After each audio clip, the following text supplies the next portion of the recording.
so much for tuning in to another episode of the Delco Duo right here on PHL 17. I'm one half the Delco Duo, Monica Crine. And I'm Jenna Meisner. So fun to have you every weekend with us on Saturday. So hopefully you're enjoying your weekend. And it's February. It is February. I like this month. I like the celebrations of February. I love February as well. I know we're sort of like in the dead of winter now, but it's on the horizon. But I do think, though, the lead horizon. into this show is very summery. We taped that in the beginning of the summer. Oh, so what, you want us to go out every season now and change our open? We should be seasonal. No. We should be seasonal. Absolutely not. So February, welcome. You're a little bit longer this year because it's a leap year, if you didn't know.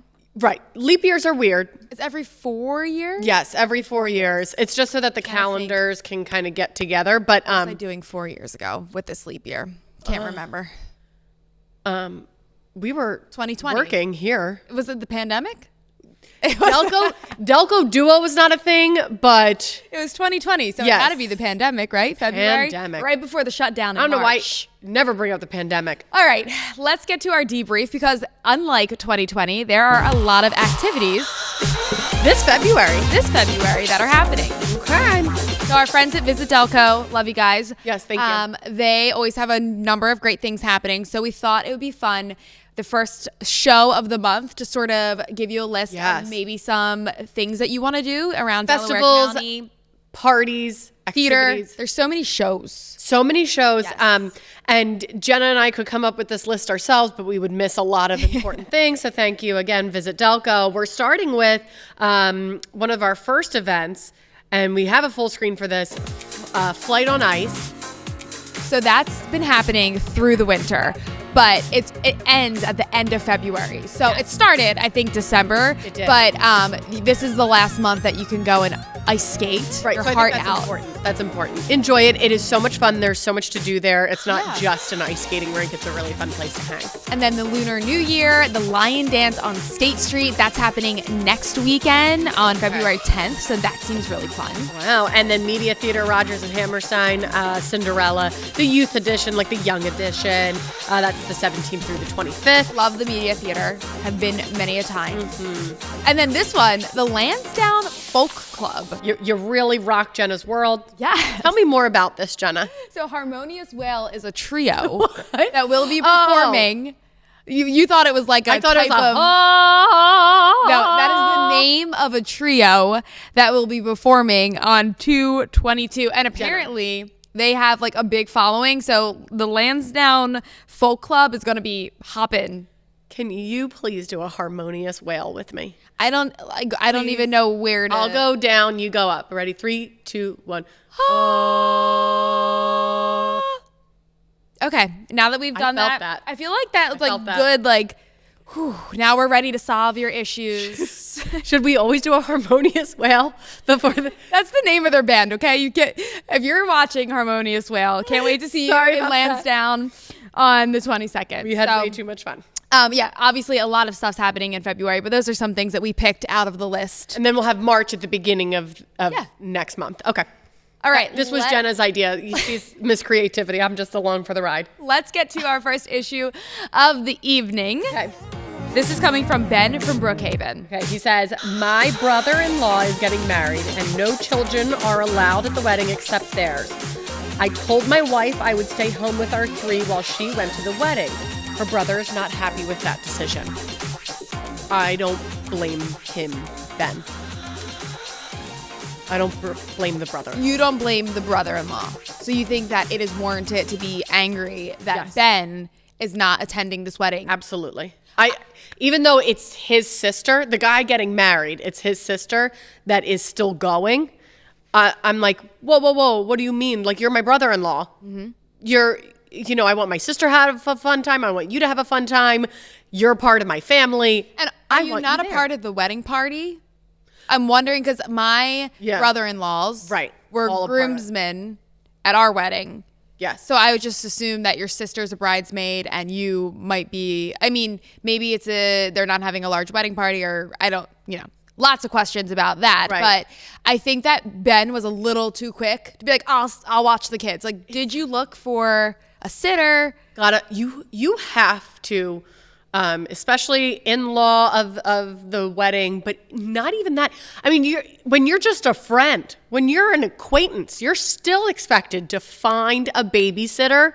I know you may feel uncomfortable. Maybe you're not a family that uses. I was going to say a lot of people actually, they don't really like to leave their kids with sitters. So if that's what's going on, then okay. But don't leave your kids with a sitter if you're uncomfortable with it for a date night. But when it comes to a wedding, you exhaust all of your resources, all of your options. This is a very important time in a few people's lives. You got to really go out of your way to find someone. And what we've done, so okay, weddings are long days. They're normally like afternoon into the evening, into the late night. So what we've done with our son is Tate will stay home if it's my family's wedding.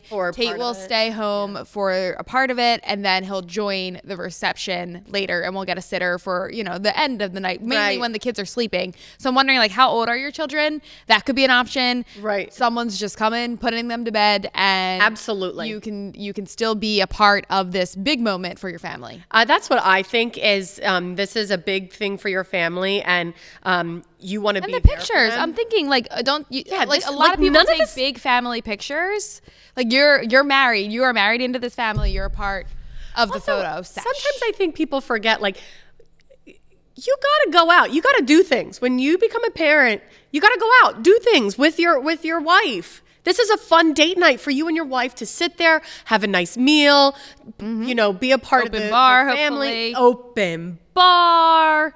You get some good food, some good dancing. This is weddings are always, Eugene and I always look forward to weddings because we're like, let's have some fun. Yeah. There has not been a single wedding that I have not looked forward to. Even when I'm on the outskirts and I don't know anyone, I'm like, hey, I get to sit without my children at a table. Eat your food warm. I don't need to take out an iPad and sign into an iPad for my kiddos while they eat their dinner. Like, no, this is fun. Have fun, Ben. Get out of the house and be a part of your family.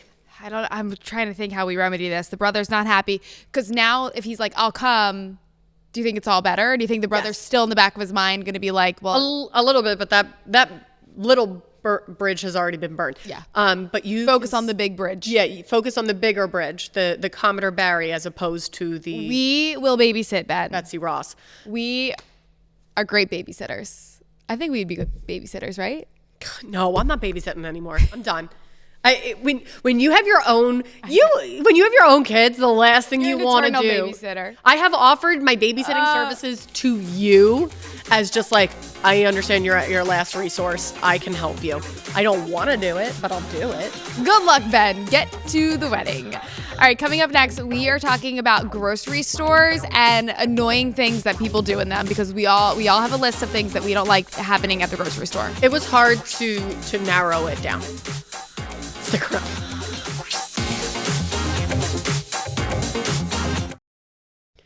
Welcome back to the Delco Duo. We were talking about what focus we wanted to do for the show because, coming up over the next several weeks, you got Valentine's Day, Galentine's Day, Super Bowl. Or the big game. Don't sue us, NFL. Oh, okay, sorry. Big game. So silly. You just called us out, man. The NFL's not watching, trust me. They are not. Ooh. Are you sure? I'm sure. All right. Roger Goodell, turn the channel. Okay? Sorry, Roger Goodell. We'll call it the big game. Believe you me, we're not making much money off of it anyway.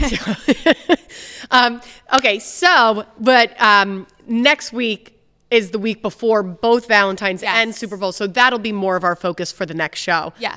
But lots to talk about for the Super Bowl, I feel. There is a lot. There's a lot going on and a lot of feelings, a lot of type of ways that go beyond football this year. So we'll get into all of that next week. Do you like to see Taylor Swift? Do you not like to see Taylor Swift? Right. I think that's what everyone's kind of talking about right now. So I think that's what we should debrief about next week. Okay. All right. Well, put that on your calendar. Check it off. Happening next weekend. Now let's get to our second issue of the night. I actually have a lot of feelings about this one. Okay. Sally from Seacane. I'm tired of the in-store grocery shoppers for those who order their groceries online. Well, that's you, Jenna. Their large carts take up most of the aisle. Why can't people just go to the grocery store themselves? Oh, I see what they're talking about. So, when you're shopping and it's sort of like a push cart and they have like all the bags. Yes. They are large. Like Sally, I'll give you that. Those carts are big. And then because the person who is shopping for others is getting multiple items from just like one section, right? So she's like, because it's multiple orders. So I guess they're in like the pasta snack aisle or so. Yes, the pasta aisle for a while. Sally, that's valid. That is frustrating sometimes when you're trying to make your way through with a cart. But as a new online grocery shopper, those are fighting words. Why can't you just go yourself? I'm so busy, Sally. Here's what I feel as though it needs to be. You know how this is basically they've taken like Amazon's kind of model and method and made that for grocery stores. They need to have separate warehouses or separate stores just for online. But that's what Amazon does. That's a concept. That's Jeff Bezos. Call me up. I've got this great. There's no Amazon store. Like you can't go into an Amazon.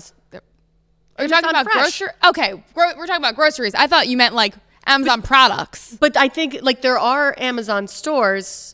Yeah. Fresh. Yes. Whatever. Yeah, there's one in that you can go to. Right. I've never been. But I'm saying they have the same thing, but it's kind of like, how the Amazon warehouses are like in the middle of nowhere and they're not in anybody's way. They need to have a separate like guys grocery games, like how they just have that grocery store just for like the show. I know exactly what you're talking about. So they need that. So weird. They need that. Yes, they do. I disagree.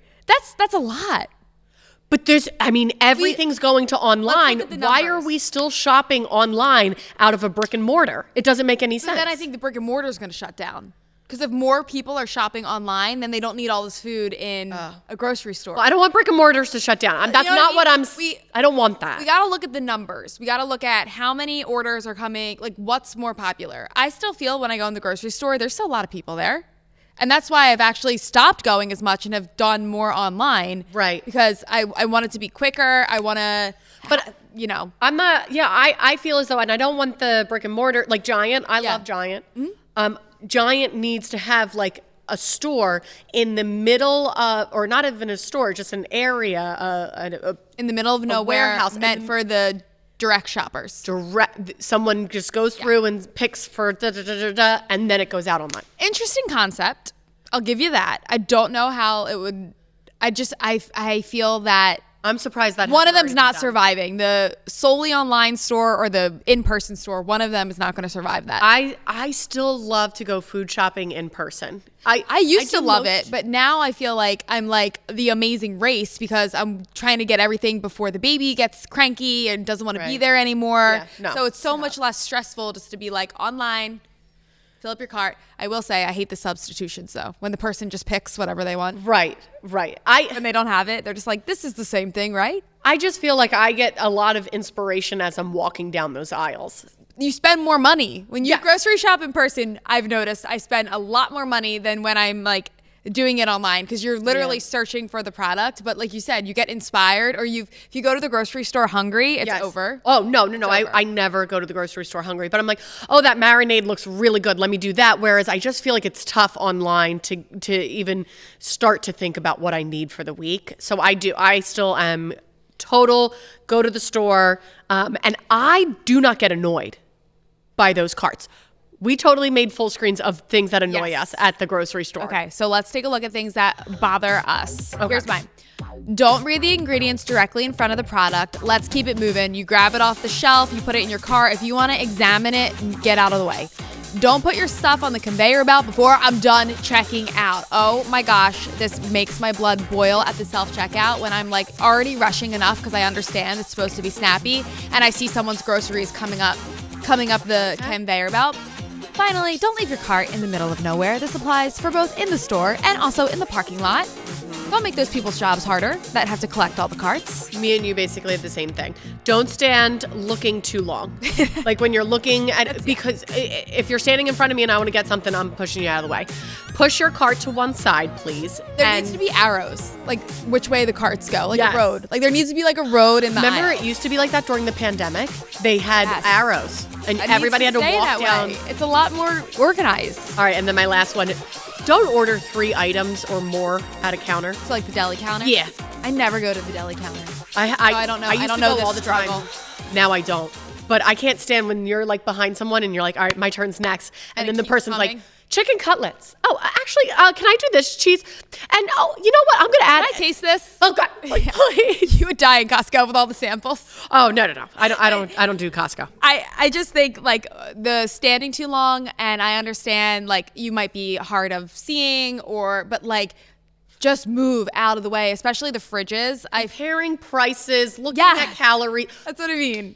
Do that. Do your research or just before. get out of the aisle. Or get out of in front of it. Just move back. But then you're kind of blocking the other food. Like it's really hard to do that in an aisle because there's food on both sides. I have to disagree with putting the food on the conveyor belt. That's like my number one. Oh my God, Jenna, that's a standard procedure. It rushes me. It rushes me because now I'm looking at your But you're rushing groceries. everybody else by being like, hey, get out of my way. Don't stand too long looking at this. I'm already trying my God's honest truth to go as fast as I can at the self-checkout. I don't need your eggs staring at me like, okay. My eggs aren't staring at you. My eggs just need a place to go.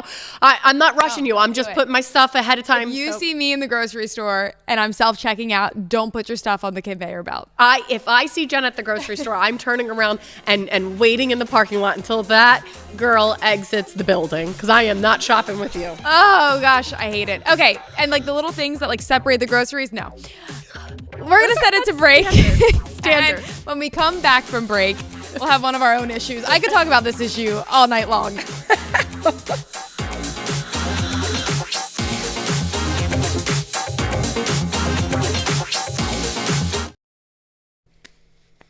So apparently, Jenna, you could keep talking about grocery store etiquette. I want to know, send us your annoyances on Delco Duo at phl17.com or on social media. You guys love to comment on our Instagram posts about things we talk about or send us direct messages. We'll see them.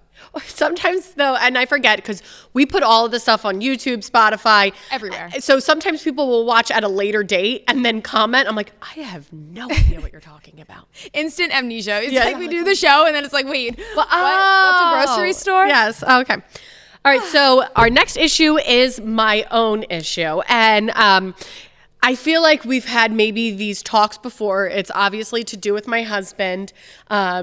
Love him to death. And I haven't talked about this a lot lately, but like the I told you so. I had to use it the other day. I feel like I've been really putting that in my back pocket and, we all make mistakes. It's fine. But I just had an I told you so moment. And what led up to this? We have had our toaster oven since we were married. We got it as part of our like registry. That's a while. 10 years. It'll be 10 years. 10 years. That's a long time. Okay. So it was time. It's been through it. It's been through it. It has been through it. So Eugene goes and gets the Cadillac of toaster ovens, one that matches the kitchen. It's really, really nice. The issue is it's got like 40 different cooking methods. I'm like, I hate this. I just wanted a toaster oven. So it's an all-in-one kind of. Air fryer. It actually can work as an oven. I didn't realize that there was an air fryer toaster oven combo. Slow cooker? I'm like a crock pot? I don't know. I'm like, how am I slow cooking in my toaster? You needed to take a picture of this because now I need to see this. I immediately regret it because now I can see the wheels turn in my husband's head. He's like, I want to try this. I want to try that. I want to try this because he's the cook. I'm not. But he wants to try all this stuff. And we got this really, really nice toaster oven. And I'm like, I just want to use it to toast the bread. And now already. You just wanted to toast bread? That's all I want. Just get a toaster. You didn't even need a toaster oven. No, I enjoyed using the toaster oven to toast my bread. I actually have never used the toaster oven that we got for our wedding. Are you kidding? It is like collecting dust. I loved our last toaster oven because I would put chicken nuggets in it. I would put the bread, bagels, and I think it'll become more useful maybe when Cruz is a little older. Yes, and I need it for that kind of stuff. Yeah. Oh my gosh, you have a nice slice of pizza you want to reheat, stick it in the toaster oven, tastes like new. Okay. Better than the microwave. So you apparently really are in love with toaster ovens. Yes, not for cooking, for reheating and for like nuking things. The microwave never does the job. Okay. It always makes things rubbery and whatnot. Chewy, gross. So this is how I would reheat things. So that's what I want to use it for. So immediately, the first thing my husband does, he gets chicken wings and air fries these chicken wings. Grease is dripping down. I told him, I said, put something underneath. To catch it. And he goes, but then the air's not coming up. You know, the whole point of an air fryer is it like circulates the air. I don't even think that this thing actually exists. Like, I don't think it's meant to be a slow cooker. Like a 40, that's what I said. I think you guys are confused. So the I told you so was. So it got ruined? Put something underneath. Yes. We've used it twice, and already there's like sludge and stuff, and we've tried cleaning it. So mad, but I do understand. Like, well, that's what he says. He's like, we got to use it for what it is. I wanted chicken wings, and this is supposed to be an air fryer. Does it have self clean? Like, if it has all these things, it should have self clean. Self clean is put it at bake and let all the sludge bake off. Well, now all of a sudden we started like a fire in our kitchen. We're fanning. I am stressed. I'm stressed for you. So what is the current state of this toaster oven right now? Finally, after 2 burn-offs, we had to like burn things off. I don't like to clean by burning things off. That scares me. This is in my kitchen. Especially grease. And it's like under cabinetry. All this smoke is coming up. So now it's finally clean. And I said, I don't want to use it as an air fryer. Of course, we can't put things underneath. And he said, well, we need to talk about that because I want to use this as an air fryer. Well, if this is your biggest marital issue right now, it is okay. I do agree with you, though. That would really make me mad if it was brand new. Right. I don't want to use it for the 40 other reasons. I just want to toast bread and reheat pizza. Oh, gosh. Okay, well, good luck cleaning that. We've got our Delco trivia. Also, February, of course, marks the start of Black History Month. So who was the first female African-American kickboxing ISKA world champion? Proud of you for saying ISKA. All right. Who was the first female African-American kickboxing ISKA world champion? And she hails from Delco. Yes, of course she does. That's why she is on the Delco Duo right now. Fredia Gibbs. There she is. Fredia Gibbs from Chester. From Chester. So actually her story is really, really cool. I was like looking into some of the history and whatnot. Went to Temple, transferred to Cabrini, ran track at Temple, played basketball at Cabrini. There's actually a monument of her at Cabrini for basketball. And then decided like, oh, maybe I'll try kickboxing, and became like world renowned in kickboxing. And she's nicknamed the Cheetah. The Cheetah for track, but at one point was also known as the most dangerous woman in the world. Wow. That Fredia Gibbs, so cool. That is so cool. In the world. So she's known throughout the world, but she comes from Chester. From Chester. That is so cool. And also the Sports Legends of Delaware County Museum. We found this trivia because they're actually putting on for the month of February. They're highlighting special artifacts for African-American athletes from Delco. So there's so cool. all the men and women from Delaware County. Like they have her kickboxing belt there. No way. So they have some really cool stuff to check out. Again, that is Delaware County Sports Museum. 18 sports men legends. And women from 100 years of local sports. So cool. Check it out. Really cool. All right. Well, thank you so much, as always, for spending your Saturday night with us. If you want to get in contact with us, Delco Duo at phl17.com, or you can go on our Instagram, Facebook, Twitter, all of those. All the social media. Yep. Have a good night. Bye.